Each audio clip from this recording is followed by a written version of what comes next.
game is afoot. Not a word. Into your clothes and come.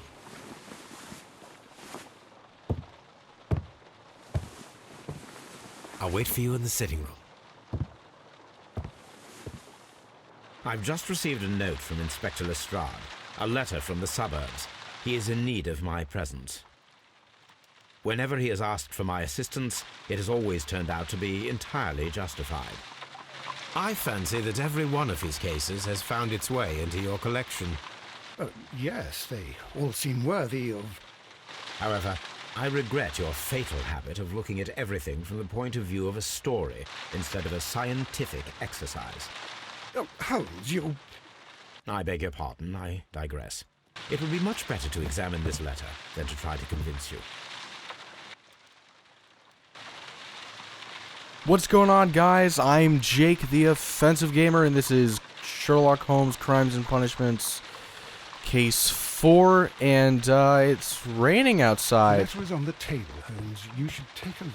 And judging from having just woken up Watson, I'm assuming it's early in the morning, probably like 5 or 6, something like that. And I'm really liking the rain, and I like being able to look outside and seeing stuff going on out there. The letter is on the table, Shut up! Holmes. Hey!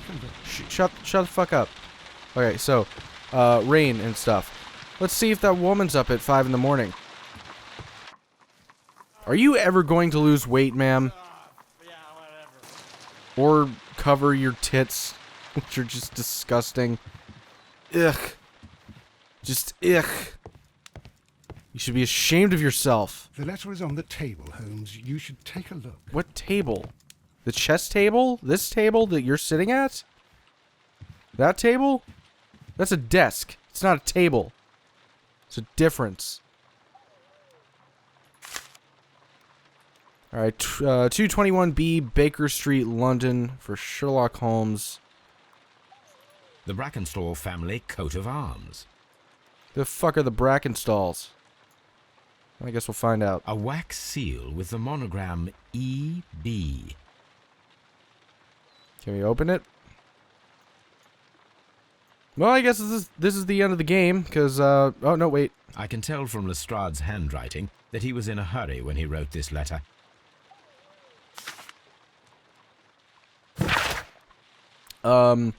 Abbey, Grange, Marsham, Kent, 3:30 a.m. My dear Mr. Holmes, I should be very glad of your immediate assistance in what promises to be a most remarkable case. It is something quite in your line. Except for releasing the lady, I will see that everything is kept exactly as I found it, but I beg you not to lose an instant, as it is difficult to leave Sir Eustace there. Yours faithfully, Inspector Lestrade. So we got things and that. We have evidence, doesn't look like it. So, what is it, Holmes? Promising, as always, it appears to be a case of murder. So you believe that Sir Eustace is dead? I should say so. Lestrade wouldn't have sent for me for less. His writing shows considerable agitation, and he is not an emotional man. These people belong to high society. The quality of the writing paper, the E.B. monogram, their coat of arms. The crime was committed before midnight. Holmes, how can you possibly tell? Well, it is all thanks to Lestrade. He wrote his letter at 3:30 in the morning. Imagine the chain of events before that. The local police had to be called in. Scotland Yard was notified. Lestrade himself had to make haste there, and finally compose the letter he sent to me. All of that makes for a fair night's work. It makes sense. Lestrade also speaks of the woman he released. That seems to indicate that she had been held somewhere during the crime. Much time has been wasted. Let us find a cab and go to Abbey Grange immediately. I live in hope of an interesting morning. Ah, Mr. Holmes and Dr. Watson, here you are. I'm very glad that you have come, but perhaps I should not have troubled you after all. And why is that? Lady Brackenstall has come to her senses, and she has given so clear an account of the affair that there is not much left for us to do. You remember that Lewisham gang of burglars? What, the 3 Randalls? Exactly. The father and 2 sons. It's their work. They stole a silver service, which is of great value. Sir Eustace Brackenstall is dead, then? Yes. His head was knocked in with his own poker. A violent act of aggression. Yes, the poor lady. She has had a most dreadful experience. She was assaulted and tied to a chair. But I think that you would best see her and hear her account of the facts. She's in the morning room with her maid, Teresa Wright. Where is the body of the deceased? In the dining room. We haven't touched anything. All right, I'm going to examine it. Very good, Watson. That's right. Be a good little dog and do as you're told. Very good, Watson. Lady Brackenstall awaits you in the morning room. Well, maybe I don't want to see Lady Brackenstall.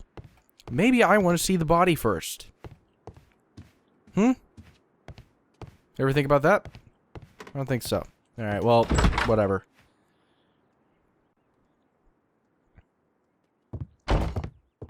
Ladies, allow me to introduce Ooh. myself. My name is Sherlock Holmes. I'm assisting Inspector Lestrade in this investigation. Mr. Holmes, I am the wife of Sir Eustace Brackenstall. We were married only a year ago. I am sorry for your loss. Please accept my deepest condolences. I suppose that it is no use my attempting to conceal that our marriage has not been a happy one. I fear that all would tell you that, even if I were to attempt to deny it. Well, I think there's a fairly obvious clue right here. So, she got hit upside the face pretty well. She has pale cheeks. What else do we got? Oh, you got a thing here. So she is Australian origin? She has an elegant dress. Old bruises. Huh. Wedding ring. Okay. I'm not gonna say it yet. It's kind of premature. Can you describe to me the events of yesterday evening? Is it really necessary? I have already told Inspector Lestrade all that happened. Yes, madam, it is. I will tell you then. Sir Eustace retired about 10:30. I sat in this room until after 11, absorbed in a book. Before I went upstairs, I entered the dining room to fetch a candle and... oh God. Please, go on. As I approached the French window, I found myself face to face with an elderly, broad-shouldered man who had just stepped into the room. Close behind the first man, I saw two others. One of them struck me a savage blow with his fist and felled me unconscious to the ground. And then? When I came to myself, I found that they had secured me tightly to a dining room chair. It was at that instant my unfortunate husband entered the room. He fought with the intruders? Yes, I think he had heard them, for he was holding his stick. But they were three, and he eventually succumbed. One of them, the elder one, struck him a terrible blow with the poker. I fainted once more. When I opened my eyes, they had withdrawn. Then my brave Teresa came to my assistance. Did these three villains steal anything? Yes, I found that they had taken the silver from the sideboard, but you can see for yourself in the dining room. You mentioned that your marriage was not a happy one. Was there anything specific that was troubling you? He was not a nice man when he was drunk, and he suffered from dark moods, but nothing else. Yeah, that was what I was gonna say. I feel like there's some sort of domestic issue here. Oh, it might have been Lestrade's statement. Now I'm thinking about it. I didn't really pay attention to much of what Lestrade was saying. Okay. The bruises on your hands are at least 1 week old. Your husband caused those bruises? Oh, do you... Yes, he did. He was very angry at the time. Out of control. Again. Sir Eustace was a drunkard.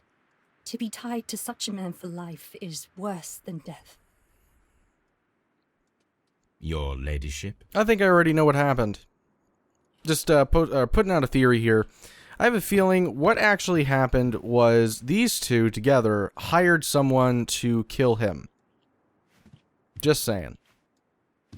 I could be wrong, but I'm going to go out on a limb and put that out there. I'm going to talk to her first before I check out that note.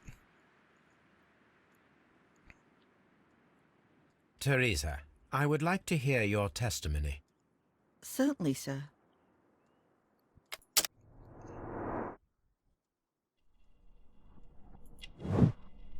Alright, she's old, apparently.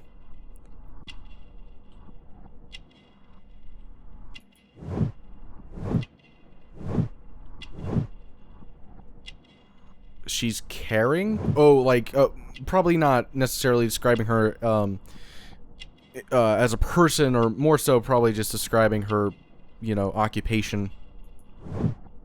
Working hands, stain, yeah. As I sat by my bedroom window, I saw 3 men in the moonlight down by the lodge gate. But I thought nothing of it at the time. Oh, if I'd known.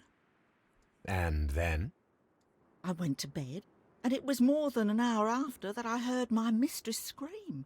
And down I ran, to find her tied to the chair and him on the floor with his head smashed. That's all I know. Alright. Okay, so we have... Sorry, I just bumped the mic. We have Lady Brackenstall. She's not quite 25. From a wealthy Australian family. She's been married for a little more than a year. In all probability, she's suffered physical violence over the course of the last fortnight. The lady lives a solitary lifestyle, seldom venturing outside. So she probably has a very strong relationship with Teresa in that case. Who is very attached to her mistress, exactly. So, and has known her for a considerable time. She's the only resident servant at the Abbey Grange, cooking for, serving, and nursing Lady Brackenstall. She would not hesitate to protect her in the event of any trouble. Actually, I could be wrong, but I'm going to rescind what I had said. I think Lady Brackenstall had nothing to do with it. I think Teresa hired, like, a hitman or something along those lines to kill the husband because she is as protective as she is over Lady Brackenstall. Once again, have no real evidence to conclude from this, but it's just going off a gut sort of feeling. Oh, it's a newspaper. Family business booming. The Randall gang is back on the street. Less than a fortnight ago, this infamous family of burglars, the Randalls, as they are known, made their reappearance by way of a brutal but successful intrusion into one of the wealthier homes in Sydenham? I don't have any fucking idea how to pronounce that. Sydenham. We'll go with that. That's probably wrong, but okay. The police are already on their trail. However, the details of the crime are being kept confidential, including that of the name of the victim. A witness was able to provide a precise description of all 3 men, and this will surely give the police a chance to complete their profile on this family of delinquents. We would take the liberty of reminding our esteemed readers about this highly dangerous band and to provide the full description as it is available at this moment. The gang has been in business for some considerable time, being a family of 3, a father and his 2 sons. The elder, Jack Randall, is a man in his 40s and already gray-haired, while of average height and build. Being the mastermind behind the burglaries, he retains control over his sons, both of whom are close in age, but very different in appearance. The first son, William Randall, is tall and broad-shouldered with a small, disproportionate head. The younger brother, Melvin Randall, is of a somewhat weaker constitution and is as skinny as a rake. The gang is wanted, but not only for their frequent thefts and break-ins, but for the exceptionally brutal pirate career they enjoyed before returning to England. Be alert, and may your valuables stay safe. The description of the Randall gang provided by Lady Brackenstall is identical to the one in the Times article. Yeah, rather convenient there. All right, going back and forth again. Maybe she was in on it. The picture? Hold on, what's this? This photograph of Lady Brackenstall and her maid Teresa was taken at a port, but which one?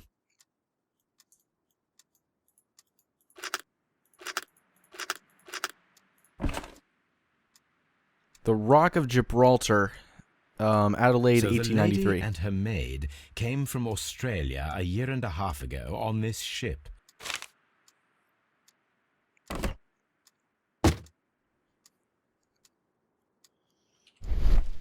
Okay, so there's something involving this picture.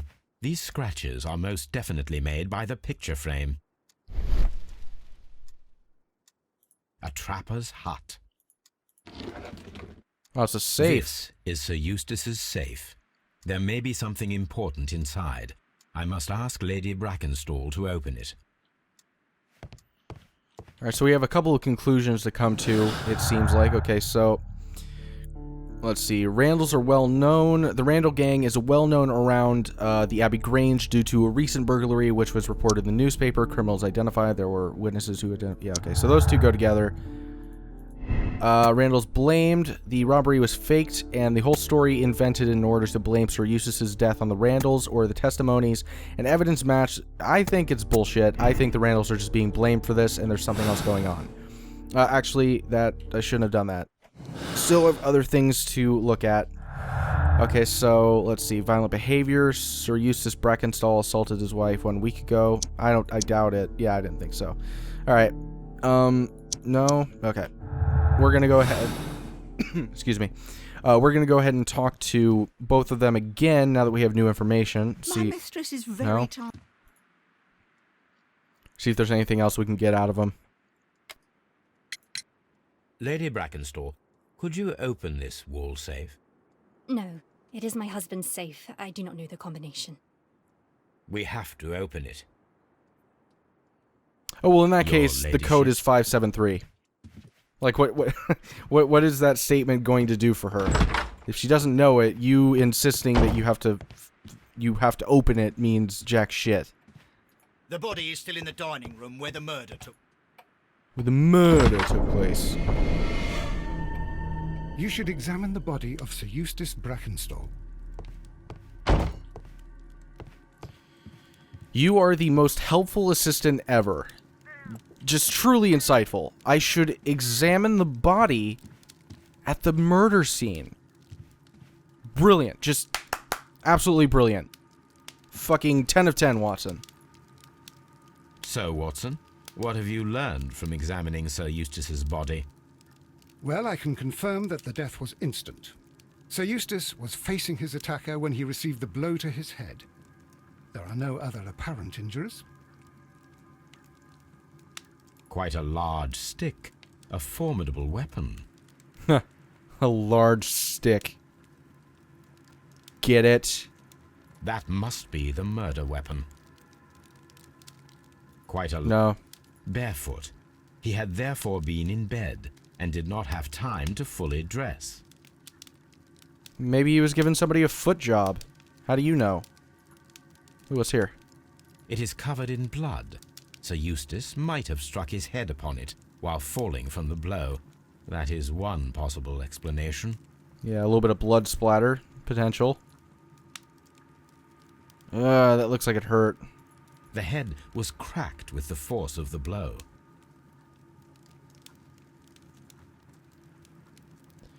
Okay, what else do we got here? A fur trader's cabin. A decanter standing next to the open bottle. An inseparable pair indeed. Chateau Calon-Ségur. French wine. Grand Cru. There is beeswing at the bottom, as if the wine had not been decanted before being poured. The fuck is beeswing? I don't know what that is. This glass has some wine traces, but no visible beeswing. I'm not really a wine drinker, so I don't know anything about beeswing or decanting or anything like that, so that's beyond me. This glass has some wine traces, but no visible beeswing. It is rather strange that only one of these glasses has dregs of beeswing inside it, while the other two are clear. Alright, well hopefully that's not too prevalent, because I just don't understand what he's talking about, but oh well. Sailor's knots. That's interesting. This rope was handled by the murderers. We need a scent hound to follow their trail. I will take it with me. Sailor's knots. This is the chair that Lady Brackenstall was tied to. Sailor's knots. I'm not gonna go too wild with that one just yet. But I have a feeling it has something to do with the picture back in the other room. This door leads to the upstairs bedrooms. Apparently the criminals did not venture there.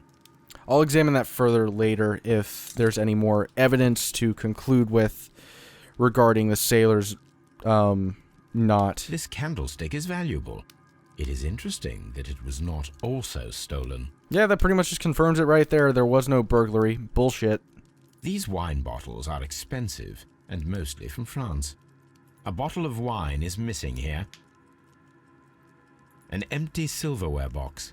It appears that the intruders have stolen the contents. The criminals did not thoroughly ransack the house. They only took a little silverware. Yep, totally worth murder.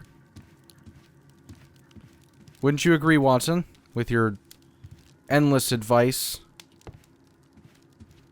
Some may call it incessant, but I would just call it helpful. What else do we have? Oh.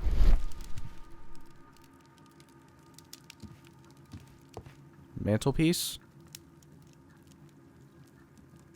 It appears that the bell rope was cut by someone taller than me. You'd use imagination? No? Alright. So we inspected this place well enough, I suppose. The death was instant. Alright, let's see. Alright, collect Toby from Baker Street and follow the scent trail. Inspect the room where Lady Brackenstall is resting. Oh, so I haven't fully inspected it yet? I also need to perform an analysis on the rope. So we'll go back to Baker Street, get Toby, perform the analysis soon, but I still gotta finish looking through the room in here, because I haven't seen everything, apparently. What have I missed? Oh yeah, it's probably the safe. Let us try. This safe can be cracked. I only have to pay attention. The dial will vibrate when it is set to the correct number. Oh, okay, it moves.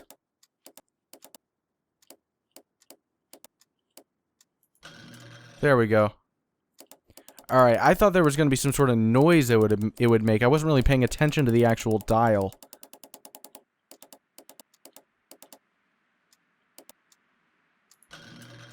Okay. One last one.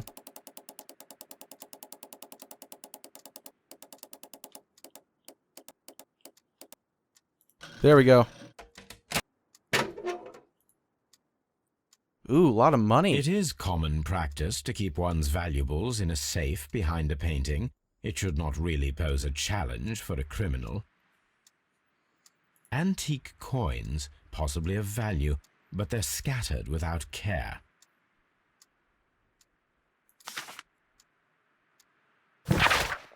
Sir Eustace, your current physical and mental state is of great concern. There are several signs of a hepatic decompensation. The last time that we met, your eyes were bloodshot and your skin was tinged with yellow. There is a particular odor from your breath that is common in those suffering from liver damage. Then there are the lung abscesses that we have discussed. The leg cramps you have described to me are caused by an alteration to the nervous system, which in turn is caused by an excess of alcohol. That includes the tremors. Your liver seemed excessively hard at the time of your examination, which is a sign of an evolving cirrhosis. There are also signs of ascites, fluid in the peritoneal cavity, I don't know, which are evident with your swollen stomach. The pain beneath your left rib indicates a pancreatic malady, which may lead to fatal and fulminant pancreatitis. Your condition may pose a risk to others. Your excessive alcohol consumption lowers your self-control and heightens your aggression. I'm available to help you with this problem. There are a number of treatment options. So this guy was pretty much fucked all around. Like, he had multiple problems. Do I still have to search this place? Okay, no, that was it. So now we're gonna go ahead and go back. No, wait, I'll talk to Brackenstall again. There are 3 glasses on the dining room table. I was wondering if... Oh, I forgot. When I came to myself the first time, each of them had a glass in his hand. They might have been a father and his 2 sons. They talked together in whispers, and then they left. Your ladyship?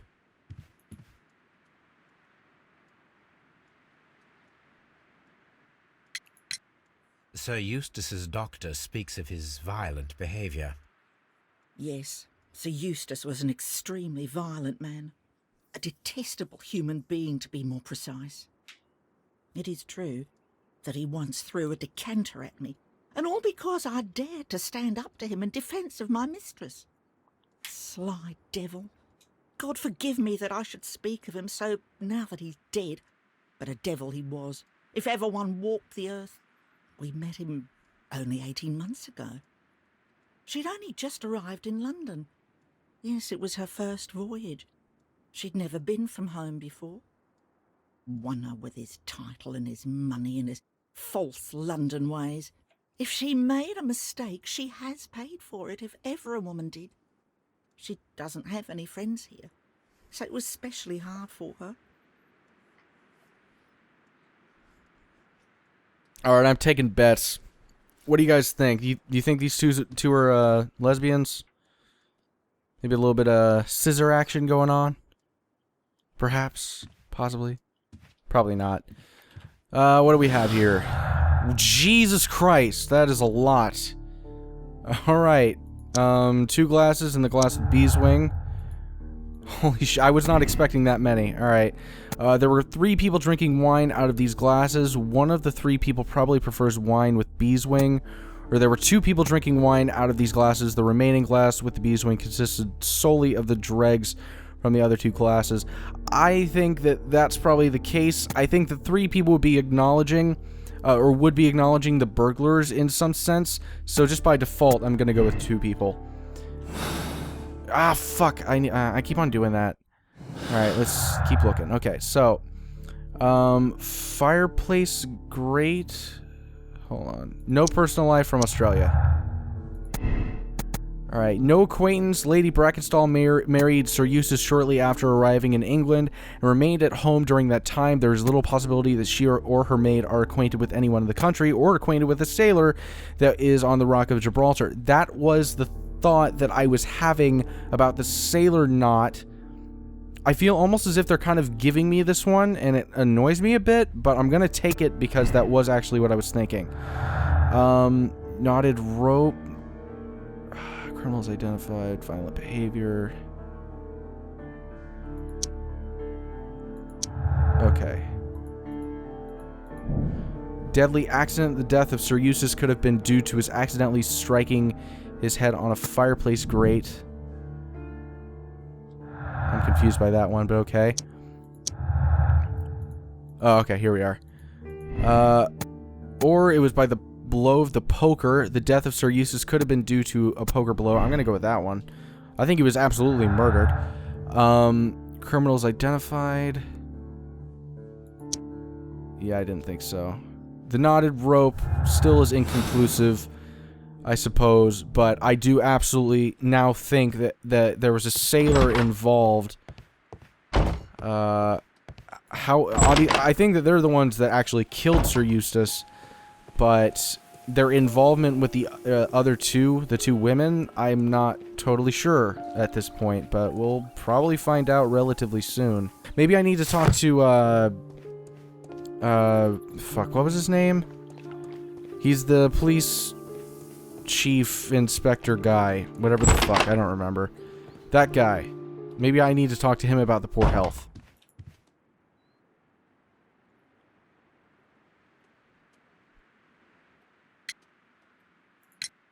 What do you know about Sir Eustace, Inspector? What was his reputation?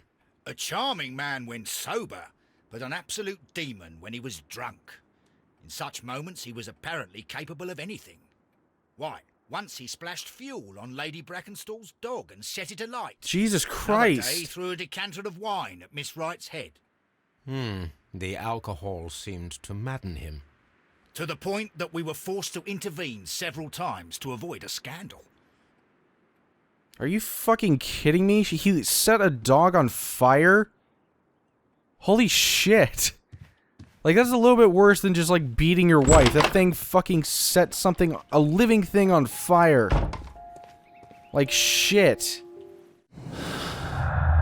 Alright, fuck. Violent behavior and inspector's tale. Okay. I gotta say, I think I've pretty much solved this case already. It's just a matter of lining things up a little bit, but let's go back to Baker Street.